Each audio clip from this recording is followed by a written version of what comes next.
Assalamualaikum warahmatullahi wabarakatuh. Alhamdulillah, selamat pagi para sedulur YouTube.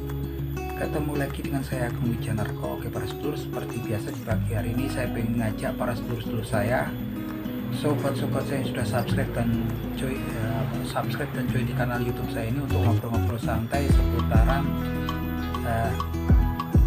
konten kreator atau jadi YouTuber ya teman-teman. Jadi teman-teman, beberapa bulan yang lalu ya saya memiliki kasus ya, memiliki masalah ya dengan pihak YouTube karena memang saya bikin beberapa video atau konten video ya yang kemudian saya upload di YouTube.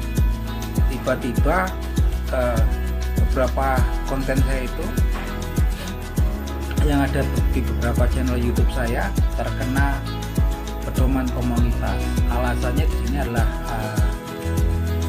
violation ya, animal violation, kekerasan terhadap hewan, kekerasan terhadap binatang.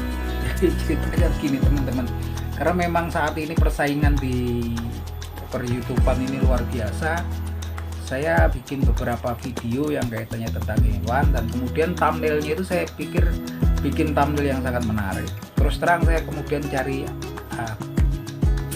ayam jago yang lagi di kebun, dan kebetulan mereka ada diposisikan lagi menantang ya, mau konflik gitu kan. Kemudian saya foto gitu kan, malah juga nggak ada, kalau orang kabuan gitu enggak, cuman ininya buru rawis itu mekrok gitu kan, kata orang mekar gitu kan. Jadi kelihatan seru dan ternyata ini terkena pedoman.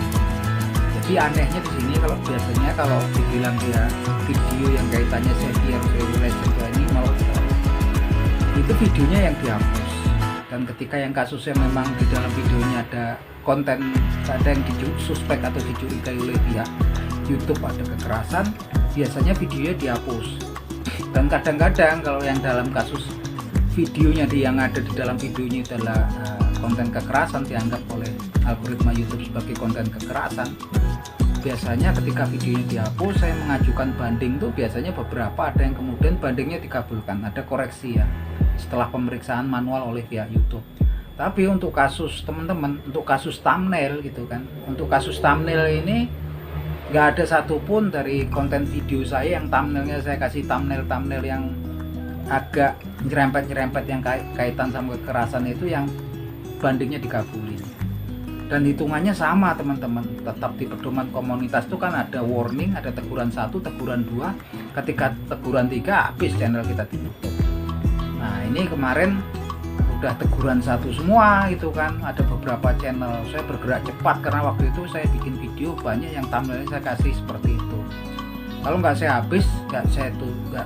hapus itu kayaknya thumbnail bisa channelnya bisa habis ya teman-teman, karena videonya beberapa video itu trafficnya bagus ketika saya kasih thumbnail yang betul-betul menarik ya, mirip clickbait gitu kan, itu trafficnya bagus banget, itu penontonnya banyak, itu ayam yang lagi mekrok gitu kan.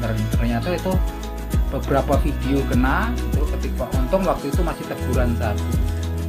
Kalau udah teguran 2 waduh ngeri, ke teguran 3 kan cepet itu ya karena sejenis. Jadi teman-teman harus hati-hati ya. Jadi ternyata sekarang thumbnail tuh juga bisa kena kita teguran komunitas, kekerasan. Tapi di sini nanti teman-teman videonya nggak hilang, video teman-teman masih ya, thumbnailnya udah hilang tuh, diganti thumbnail yang ada memang dari videonya teman-teman. Yang jelas dia masuk ke pedoman komunitas.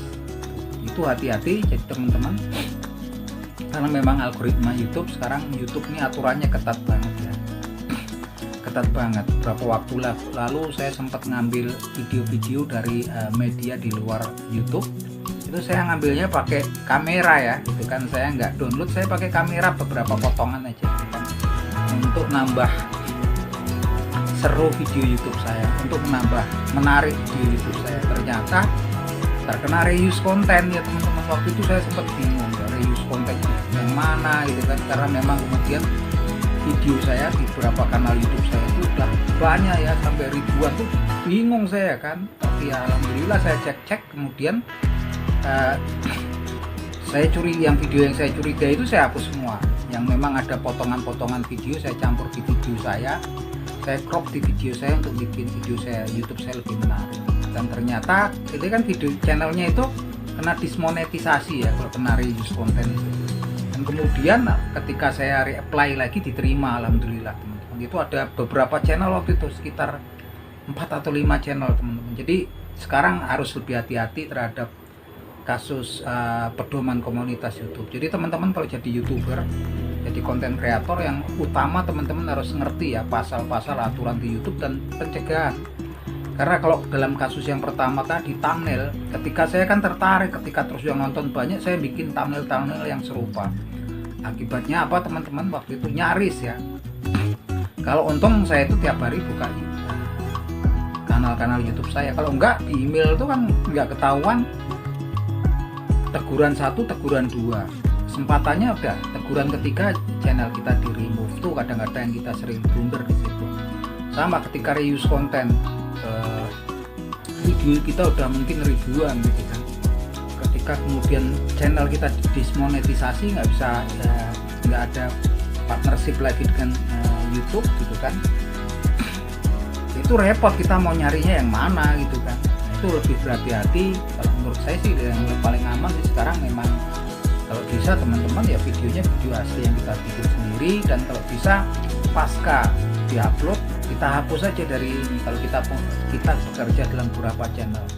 Karena nanti kadang-kadang kita lupa, udah kita punya 3 atau 4 channel A, B, C dan D. Videonya udah kita upload di A, kemudian lupa nggak kita hapus, besok nggak sengaja diupload di channel B.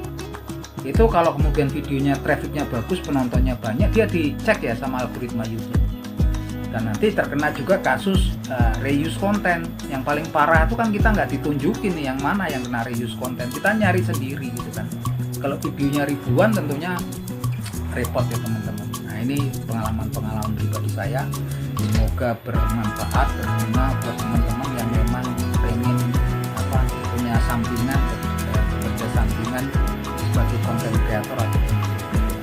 Walaupun sekarang sepi-sepinya ya orang traffic di internet, traffic di YouTube, karena memang persaingannya berat ya, banyak media lain di luar YouTube yang lagi nanjak juga.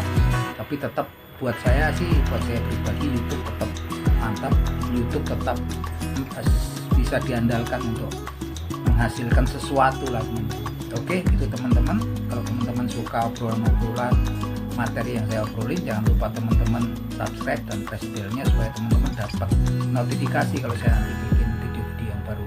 Oke, gitu aja teman-teman. Matur nuwun. Salam seduluran dari saya, Agung Wijanarko dari Yogyakarta ya.